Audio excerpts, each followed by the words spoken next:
According to Al Jazeera, a potentially pivotal political shift in the United Kingdom could have far-reaching implications for Palantir Technologies and, by extension, for investors who follow the stock very closely. Al Jazeera News reports that Andy Burnham, the longtime mayor of Greater Manchester who has just returned to Westminster, is on track to enter Downing Street as Labour leader and Prime Minister as early as mid-July. Among his earliest and most consequential decisions will be the future of a major contract between NHS England and Palantir Technologies. Al Jazeera mentions that this contract is a 7-year deal worth roughly £330 million, or around $440 million, for the NHS Federated Data Platform built on Palantir's Foundry software. For Palantir shareholders, this is not just another customer win. It is a flagship UK government contract that underpins Palantir's broader positioning in British public services, and it has symbolic importance as a proof point that a sovereign government is willing to rely on Palantir at the heart of its health system. From an investor's standpoint, the news is crucial because it suggests that Burnham may be notably more cautious, even skeptical, about Palantir's role in government than the outgoing Labour administration under Keir Starmer. The article explains that Starmer's government had actively courted US-based AI companies, with strong support from political figures like former Ambassador Peter Mandelson. That environment was broadly supportive of Palantir and other American AI and data analytics providers. Al Jazeera reports a different tone from the Burnham camp. When asked directly, a spokesperson for Burnham declined to comment on individual procurement contracts or companies, but laid out two clear principles: value for money for the taxpayer, and safeguarding people's data and British interests. On the surface, those might sound like generic political talking points. For investors, though, they hint at a strategic pivot, away from default reliance on American software giants, and toward more emphasis on domestic technology capabilities, data sovereignty, and broader social value. The article notes that Burnham's advisors, including former Tech Minister Josh Simons, are working with researchers Antonio Weiss and Martha Dacombe on a new AI strategy that explicitly prioritizes British companies and British workers. For Palantir, which is very much a US-origin defense and intelligence software firm, that rhetoric is a yellow flag. It suggests that over the coming years, the UK central government might aim to reduce its dependency on US vendors and cultivate a homegrown ecosystem. For investors, the first analytical question is exposure. How material is the UK public sector, and specifically this NHS contract, to Palantir's overall revenue and strategic narrative? Palantir does not break out UK NHS revenue precisely, but the size and profile of the deal make it important beyond its direct financial contribution. It anchors a multi-year relationship with one of the world's most prominent health systems. It also serves as a reference customer for other national health providers and large state entities. Losing or shrinking this engagement would not necessarily break the Palantir investment thesis, but it would dent the story of steady expansion into high-trust, high-stakes government data work across the developed world. Al Jazeera News notes a second crucial fact. During Burnham's 9-year tenure as mayor of Greater Manchester, the Greater Manchester Combined Authority awarded no contracts to Palantir. Greater Manchester Police separately confirmed they had no Palantir contract over the past 5 years. That track record does not prove hostility, but it demonstrates that when Burnham had influence over procurement, his teams found alternatives. Even more important, Al Jazeera highlights the Manchester precedent within the NHS. Under England's broader NHS strategy, the Federated Data Platform was designed as a centralized analytics layer, heavily linked to Palantir's Foundry. Instead of fully embracing that approach, Greater Manchester's NHS leaders spent about 6 years building their own analytics infrastructure. The result has become a proof of concept frequently cited by allies of Burnham. In their view, it shows you can achieve effective NHS data management without relying on Palantir. For investors, this is key. It undercuts one of Palantir's soft advantages, the claim that its platform is uniquely capable of handling complex, sensitive, nationwide health data at scale. If a major UK region can operate effectively with an in-house or alternative stack, national policymakers might feel less locked into Palantir when a break clause arrives. According to Al Jazeera, there is also a strong political context. In his first major speech after returning to Parliament, Burnham emphasized that social value should weigh more heavily in government procurement decisions. That aligns with a more cautious attitude toward what the article calls unfettered tech boosterism, the kind of enthusiastic embrace of big tech that defined parts of the previous government's stance. Within Burnham's circle, there appears to be concern that heavy reliance on American software firms could alienate voters who are already uncomfortable with how deeply foreign tech providers are embedded in the machinery of the state. For Palantir investors, this highlights a strategic risk that is not purely financial. The company's business model in government depends on gaining and maintaining trust around data security, national sovereignty, and alignment with public values. The article quotes Duncan McCann, technology and data lead at the Good Law Project, who notes that a defense company has inherently different values than a healthcare organization like the NHS. That distinction matters politically. Palantir's origins are in U.S. defense and intelligence contracting, and its products and culture are optimized for security, surveillance, mission-critical operations, and counter-terrorism. While that expertise is precisely what many security-oriented clients want, it can become a liability when civil society groups and politicians worry about militarization of healthcare data or the perception that patient information is flowing through a defense contractor's systems. Al Jazeera also explains that this is not just about Palantir specifically. Many of the major US AI firms working with the UK government share similar defense or intelligence roots. For critics, that entire category is viewed through a lens of skepticism. From an investor's angle, this broadening of criticism means Palantir cannot easily deflect by saying, for example, we are no different from other vendors. Instead, the company might increasingly face a structural headwind, a political movement that wants to domesticate critical digital infrastructure and reduce the footprint of foreign security-oriented firms in core civilian services. Looking forward, Al Jazeera mentions a few concrete milestones. The NHS contract with Palantir includes a break clause in March 2027, but a decision whether to exercise it or renegotiate the arrangement needs to be made by December of the preceding year. That gives roughly a year and a half of runway from the current point in the news timeline, but the political stance is likely to crystallize much sooner.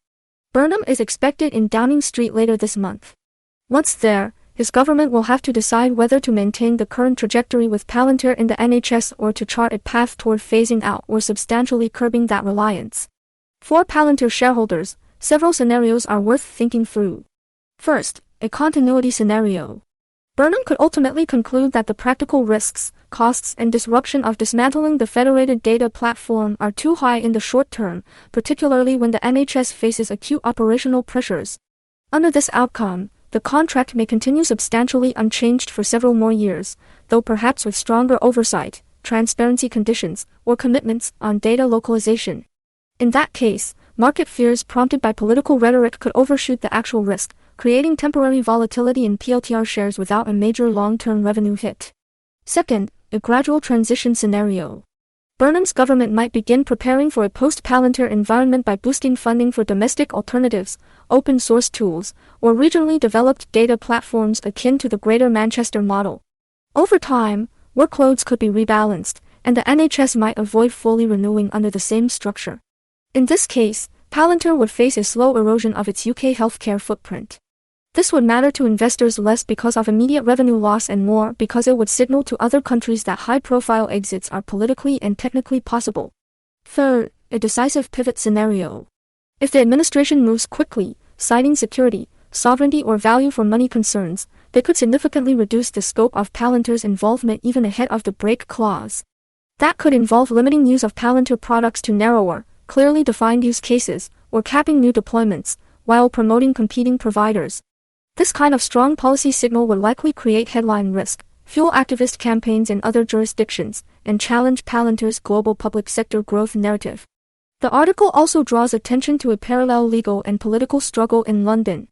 Palantir has brought a High Court challenge after Mayor Sadiq Khan blocked a £50 million Metropolitan Police contract, arguing that Khan's move effectively stifled free speech. Khan's office then approved a smaller arrangement, a partial compromise that did not fully resolve the underlying tensions. From an investment perspective, this pattern is important. It shows that even when Palantir ultimately secures some level of engagement, the process can be adversarial and highly politicized. Legal challenges, public campaigns, and reputational disputes can delay contract realization, create uncertainty about deal size and duration, and add ongoing political risk premia to the stock. Al Jazeera notes that campaign groups such as the Good Law Project have been pressing for greater transparency around the NHS contract and framing Palantir as a potential security risk. These groups see Burnham's rise as a possible turning point after years of frustration. If they gain more traction, investors must factor in not just one-off legal costs but the cumulative reputational drag in other markets where civil society closely watches the UK example. For PLTR investors, a few broader lessons emerge from this situation. First, sovereign risk and political risk management is central to Palantir's valuation. The company's core strengths in security, intelligence, and mission-critical analytics naturally push it toward customers who are sensitive, highly regulated, and politically exposed. That is both a moat and a vulnerability. When politics line up in Palantir's favor, it can secure long-duration contracts with high switching costs. When political winds change, as they may be doing in the UK, the very visibility of those contracts can turn them into focal points for public controversy. Second, diversification across clients and sectors remains crucial. Palantir has made a concerted effort to expand into commercial enterprise business, including sectors like manufacturing, energy, and finance. The more that revenue mix shifts toward diversified commercial clients, the less any single government contract, even a high-profile NHS deal, will dictate the stock's perceived trajectory.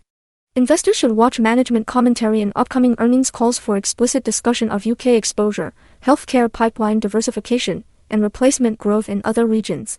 Third, Palantir's long-term positioning may require adaptive branding and product strategy. If being perceived as a pure defense and intelligence firm becomes a consistent political liability in civil domains like healthcare or policing, Palantir might need to sharpen the distinction between its defense-oriented offerings and its civilian sector platforms. Strategically, the company could invest in additional certifications, third-party audits, or governance frameworks to reassure democratic governments that healthcare or social care data is ring-fenced from national security operations. Any such moves would aim to preempt the kind of value clash arguments raised by critics like the Good Law Project. Al Jazeera News underscores that a decision on the NHS break clause must be made by December 2026, even though the clause formally falls in March the following year. That timeline is long enough for Palantir to engage with the new government, adjust contract terms, and showcase tangible value. For investors, that means the UK overhang is likely to be a medium-term storyline, not a single-day event. Headlines might spike around key speeches, parliamentary hearings, or court rulings, creating volatility windows. One additional nuance worth considering is the competitive landscape. If the UK were to step back from Palantir, what fills the gap? The Greater Manchester example suggests regionally built platforms, possibly with a mixture of open source and local vendor support. However, there are only a handful of firms globally with Palantir's combination of scale, integration depth, and expertise in highly sensitive data. If domestic alternatives struggle to match Foundry's capabilities, there may be a pragmatic pullback toward Palantir or at least toward hybrid models where Palantir's software sits beneath tighter UK governance layers. From a risk-reward perspective, Palantir shareholders should monitor 3 qualitative signals. First, the tone of Burnham's public statements. Does he sharpen his criticism of foreign tech in core state systems, or does he balance sovereignty arguments with recognition of Palantir's contributions?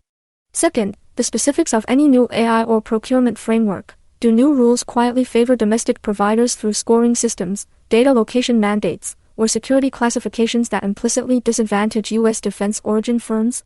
Third, the company's own disclosures. Does Palantir frame the UK as a continued growth region, or does it start signaling a pivot toward opportunities elsewhere while downplaying UK health as a driver? To bring all this back to the PLTR ticker on your screen, the Al Jazeera story is not about immediate revenue loss.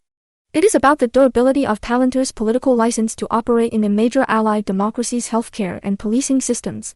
If that license wobbles in the UK, investors must ask whether similar debates could arise in other jurisdictions, particularly in Europe, Canada, Australia, or other markets with strong privacy norms and active civil society groups. On the upside, if Palantir navigates this shift successfully, for example, by renegotiating terms, improving transparency, and demonstrating tangible patient benefits, the outcome could actually strengthen its reputation as a partner that can work under tight democratic scrutiny. In that more optimistic scenario, the UK would demonstrate that even a skeptical, sovereignty-focused government can still find a sustainable way to use Palantir's platforms.